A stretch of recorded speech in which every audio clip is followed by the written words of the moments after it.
It's interesting how riding has changed from the time when I first purchased Sunship, as I christen her, till now. I've ridden every morning this week and used technology to judge my speed, cadence, and times riding various routes. I compare myself to countless other riders and can even find my standing versus other cyclists who ride different segments based on age, gender, and weight. Back then, there was no such technology, and I just rode. Often now, I will visit my cycling app to determine where I should ride, looking for popular routes to better judge my relative competence. It's very helpful, but it takes some of the mystery and excitement out of riding that I had when I first pedaled towards Balboa Avenue and Pacific Beach. The road to PB wasn't easy. However, there were bicycle lanes. My good reader, if you are a cyclist like me, you can imagine that you can imagine what it's like to find miles upon miles of bicycle lanes. It's like being on vacation and learning that the beer is free. I'll take a double IPA, please. Yes, that's what it felt like riding Balboa Avenue West. The ride was mostly downhill, running through very scenic Tecolote Canyon. Although it was early, it was already sunny and bright. It was still relatively cool with no wind. I could tell, however, that it would warm up later. I felt so free as the air caressed my face with every additional mile per hour I advanced.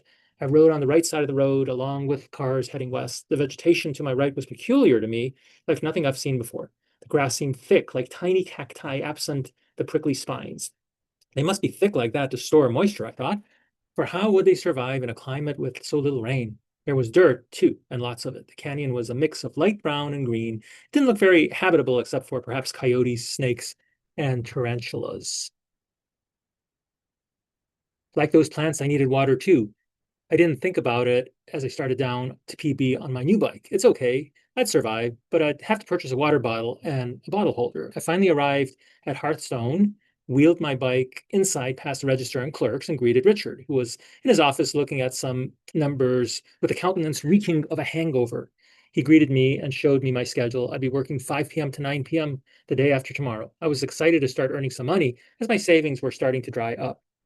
He had me scheduled for 20 hours that week. Not full time, but a great start. I could use the remaining time to get to know the area on Sunship. Sunship. That's what I decided to call my new bicycle.